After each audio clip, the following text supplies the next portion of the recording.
O rio da vida. Então o anjo me mostrou o rio da água da vida que, claro como cristal, fluía do trono de Deus e do Cordeiro, no meio da rua principal da cidade. Maranata significa vem Jesus. E é o final do livro de Apocalipse. Vocês têm a sensação de que o mundo está acelerando para um ponto decisivo na história? E o que está acontecendo no Oriente Médio não é apenas um conflito, mas será que a Bíblia já falava sobre isso? A verdade é que sempre teve escrito. Jesus, ele nos alertou sobre guerras e rumores de guerra. E ele fala sobre isso em Mateus 24, que é um livro que eu sugiro fortemente que vocês leiam. Em Tessalonicenses 4, fala da vinda do Senhor. E em 1 Tessalonicenses 5, versículos 2 e 3, pois vocês mesmos sabem perfeitamente que o dia do Senhor virá como ladrão à noite, quando disserem paz e segurança, a destruição virá sobre eles de repente. No versículo 6, portanto, não durmamos como os demais, mas estejamos atentos e sejamos sábios. Nós, porém, somos do dia. Sejamos sábios, vestindo a couraça da fé e do amor e o capacete da esperança e da salvação. O texto de Daniel, no capítulo 9, a partir do versículo 20, a gente tem a descrição profética dessas 70 semanas de Daniel. E em Jeremias 37, como será terrível aquele dia, sem comparação. Será tempo de angústia para Jacó, que é o pai do povo de Israel, né? Mas ele será salvo. Em Ezequiel, capítulos 38 e 39, são 2 capítulos que falam dessa guerra.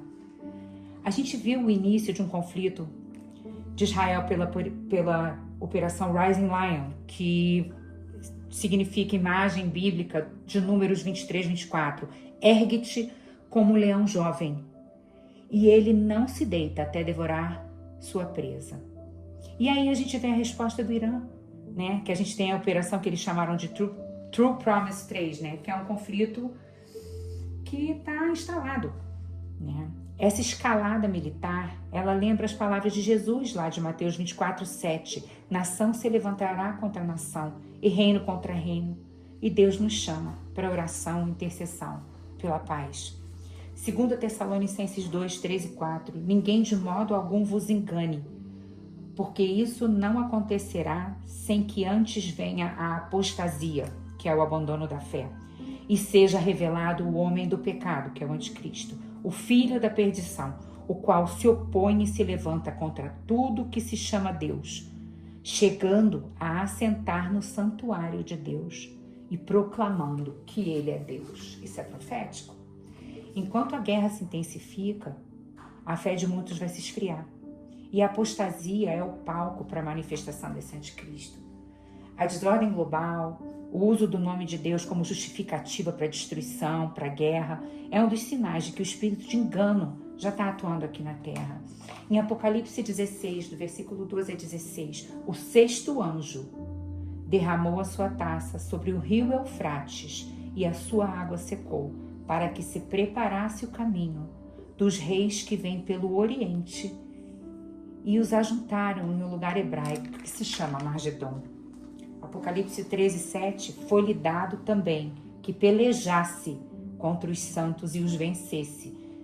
Foi-lhe dado, isso Deus permitiu, Deus vai permitir, isso é profético. Zacarias 14, 9, naquele dia o Senhor será rei sobre toda a terra. Naquele dia, um será o Senhor e um será o seu nome. Os eventos não são apenas coisas políticas, eles são mais espirituais. A gente precisa entender isso como um chamado ao arrependimento, à vigilância, à fidelidade. A gente precisa ver que esse é um tempo de buscar discernimento, santidade, oração. E a nossa esperança ela não está nas nações, mas no Rei que virá. Apocalipse 20, 20, vem, Senhor Jesus, Maranata. Profecias, elas não foram dadas para gerar medo, mas para gerar arrependimento e vigilância. A gente tem a descrição dos 4 cavaleiros do Apocalipse, o branco, vermelho, preto e amarelo, né? O cavaleiro vermelho de Apocalipse, lá em Apocalipse 6, 3, ele tira a paz da terra. É o 2º cavaleiro do Apocalipse e a ele foi dada uma grande espada. que é o que a gente está vendo. Mas Jesus vai voltar e vai restaurar todas as coisas. Lá em Apocalipse 21:4. E Deus limpará seus olhos de toda lágrima, e não haverá mais morte, nem pranto, nem clamor, nem dor, porque as primeiras coisas são passadas. Esse confronto vai muito além, realmente, da geopolítica. Existem profecias bíblicas milenares sobre o papel de Israel nos últimos dias, e as guerras entre as nações, o juízo divino sobre o mundo. E a Bíblia nos convida a discernir os tempos, a vigiar e manter a fé, a orar e interceder pela paz. Confiar que Deus tem um plano maior e que nós cremos nesse plano e nós temos o nosso papel. Se já está lá na Bíblia que haverá uma guerra, a perseguição e o final dos tempos, e de que adianta então a gente orar? Por que a gente vai esperar a paz se ela não vai vir? E a resposta dessa pergunta exige sabedoria espiritual, exige discernimento do propósito eterno de Deus. Profecias não são roteiros que anulam a nossa responsabilidade. São alertas de Deus com propósito redentor. A Bíblia ela não nos conta o futuro para que a gente fique passivo. Ela nos alerta para que a gente se arrependa e vigie, para que a gente fortaleça a nossa fé. Que nem um médico. Eu sou médica, eu aviso meu paciente quando ele está com febre que isso é um sinal de uma infecção. E Deus avisa, através das guerras e das crises, de que algo maior está por vir. E Cristo, juízo final, ele nos fala que as dores são sinais, mas não o fim. A gente deve orar pela paz, mas não para impedir uma profecia. A gente deve orar para proteger vidas, suavizar sofrimentos. E nós precisamos cumprir o nosso papel de intercessoras nesse mundo agora, que está um pouco abalado. No Salmo 122:6, orai pela paz de Jerusalém. A oração pela paz não é contrária ao plano de Deus. Ela é parte do nosso papel. Mesmo que o conflito global seja inevitável no tempo final, Deus vai ouvir nossas orações por misericórdia, por livramento de inocentes. Deus vai escutar nossas orações que pedem por sabedoria para os líderes mundiais, para a proteção dos justos. Guardar a fé é imprescindível no meio de uma perseguição. E é um verdadeiro teste de fidelidade. Mateus 29:9-13. E sereis odiados de todas as nações por causa do meu nome, mas aquele que perseverar até o fim será salvo.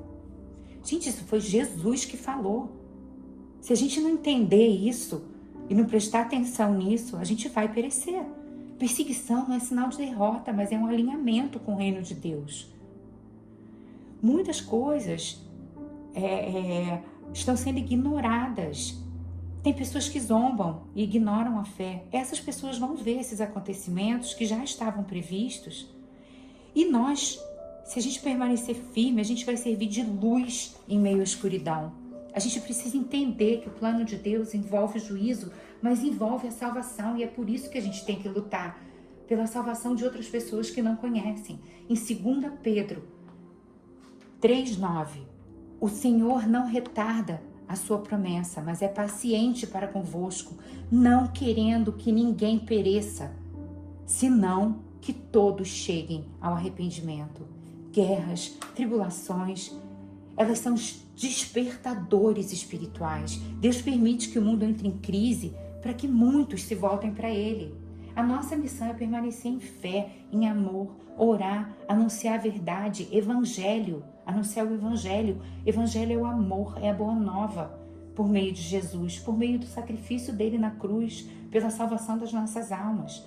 Tudo isso é para fazer com que a gente desperte. A gente não pode evitar nada disso, mas a gente pode orar, proteger, amar e manter a fé. A paz que a gente precisa, só Jesus pode nos dar. Deus, ele não perdeu o controle. O Cordeiro, ele está sentado no trono.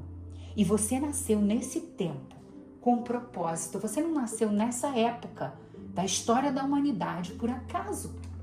E você não está aprendendo as coisas que você está aprendendo, você não está conhecendo o Jesus que você está conhecendo, o poder de Deus que você tem presenciado para simplesmente não ser utilizado.